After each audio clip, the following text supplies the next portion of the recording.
Assalamualaikum warahmatullahi wabarakatuh. Perkenalkan, nama saya Aisyah Putri dengan NPM 2263201014. Pada kesempatan kali ini saya akan membahas mengenai administrasi bagi pembangunan nasional. Pembangunan nasional sering didefinisikan sebagai proses yang berkesinambungan dari peningkatan pendapatan real per kapita melalui peningkatan jumlah dan produktivitas sumber daya dengan Pancasila sebagai dasar, tujuan, dan pedoman pembangunan nasional.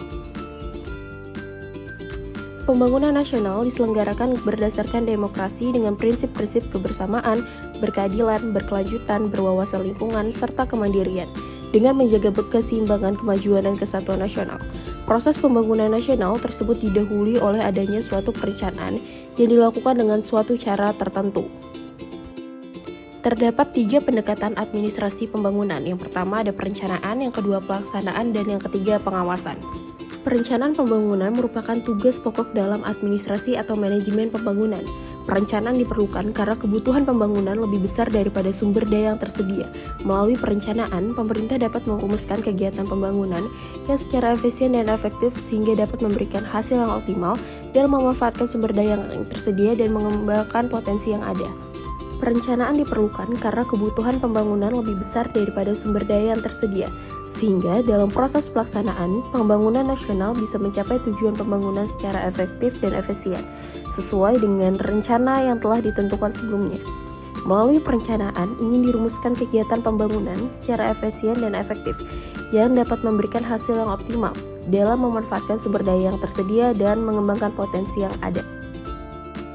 Pada dasarnya, pengawasan pelaksanaan pembangunan merupakan rangkaian kegiatan untuk mengikuti perkembangan pelaksanaan pembangunan dan menindaklanjuti agar kegiatan pembangunan senantiasa sesuai dengan rencana yang ditetapkan. Dengan demikian, kegiatan pengawasan harus bersifat objektif, serta dapat menggunakan fakta-fakta tentang pelaksanaan suatu pekerjaan.